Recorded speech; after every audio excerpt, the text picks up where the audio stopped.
เขาเข้ามาแล้วเฮาอยากเปลี่ยนภาษานะเฮาอย่าเอามาคลิกที่3ขีดนะนี่เบิ่งมันหมุนขาวๆนะเอามาคลิก3ขีด3ขีดแล้วเฮามาใส่ตัวนี้คลิกตัวลูกนะแล้วก็จะมาเปลี่ยนเป็นภาษาไทยบัดนี้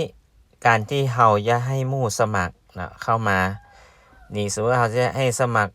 ลิงก์เฮามาคลิกเอาฝั่งซ้ายนะอันนี้คือคนที่เฮาคนสมัครใหม่แล้วยังบ่มีข้างซ้ายนะเฮาก็มาคลิกเอาข้างซ้ายแล้ว copy link นะเฮา copy link คลิกเอาเนาะนี่มันจะบอกว่า copy นะคัดลอกเนาะเฮาคัดลอกแล้วเฮาเอาไปวางใส่ลายส่งให้หมู่สมัครแล้วคัดลอกแล้วเนาะ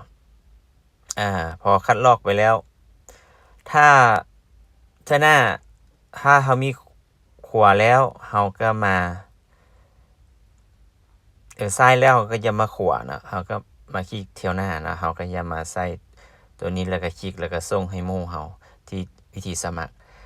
แล้ววันนี้เฮามาเบิ่งตัวที่3ขีดบัดนี้เฮาจะเบิ่งสายงานเฮาเนาะว่า binary เนาะ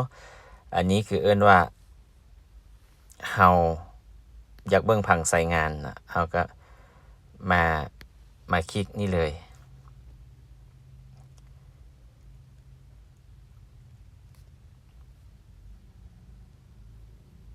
นี่เฮาจะเบิ่งผังสายงานเฮาซ้ายขวานะเฮาจะมาเบิ่งตัวนี้ถ้าเฮาอยากกลับนะเฮาก็เอานี้มาคือเก้านะมาคลิกตัวนี้สมมุติว่าเฮาอยากเบิ่งผังแนะนำถ้าเฮาอยากให้คนสมัครใหม่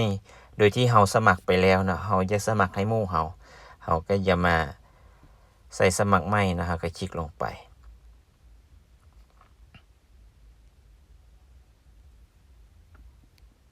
มันจะขึ้นมาแล้วอันนี้คือเอิ้นว่าถ้าสมมุติว่าคนอื่นแนะนำมาถ้าเฮาแนะนำเองเฮาบ่ต้องเปลี่ยนรหัสนี่เฮาบ่เปลี่ยนนะอันนี้ถ้าเฮาแนะนำเองถ้าหมู่แนะนำมาเฮาแนะนำให้หมู่คีย์ให้หมู่เฮาก็ใส่รหัสของหมู่เฮาเฮาลบของเฮาออกแล้วก็ใส่รหัสคนอื่นไปนะอันนี้คือเอิ้นว่าผู้แนะนำอัพไลน์นะสมมุติว่าอัพไลน์ของเพิ่นถ้าสมมุติว่าเพิ่นเฮ็ดแล้วนะเพิ่นก็ใส่รหัสอัพไลน์ถ้าเฮาแนะนำเองหรือว่าเฮาใส่คนอื่นก็ได้นะอันนี้คืออัพไลน์แล้วถ้าเฮาสมัครแบบนี้เฮาอย่ามาเบิ่งซ้ายขวาบ่ให้มันหลงเนาะเฮามาติ๊กเนี่ยมันจะให้มีว่าอัพไลน์นะเฮาก็มาใส่อัพไลน์เฮาใส่รหัสเนี่ยมันจะมีซ้ายขวานี่อย่าลืมเด้อนี่เฮาต้องมาคลิกตัวนี้แล้วก็ใส่ซ้ายขวาเพราะว่ายันมันผิดพลาดนะเราก็มาสมัครใส่ username นะเฮาก็มาใส่นี้ชื่อเป็นภาษาอังกฤษหรือว่าเป็นตัวเลขก็ได้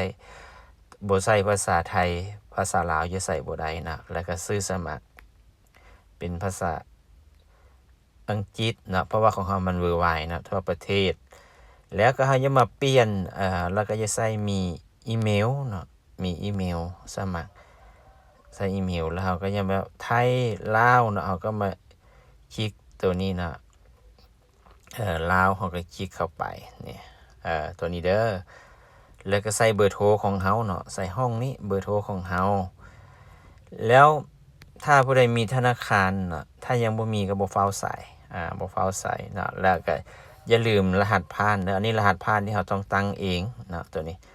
เฮาตั้งเองเฮาเปิดตาเนาะเปิดสมมุติว่าเฮาตั้งเองให้มันคือกันจะว่า1 2 3 4 5 6เนาะสิเฮาก็มาใส่1 2 3 4 5 6เนาะอันนี้คือเป็นตัวอย่างนะเฮาใส่แล้วเฮาก็อย่ามาติ๊กตัวนี้เด้อนี่เจ้านี่ติ๊กตัวที่เอาวางนะนี่เฮาติ๊กเข้าไปสีเขียวและถ้าเฮาสมัครให้คนอื่นนะเฮาต้องใส่รหัสความปลอดภัยของเฮาเด้อเฮาเอามาใส่นี่สมมุติว่ามีรหัสความปลอดภัยเนาะ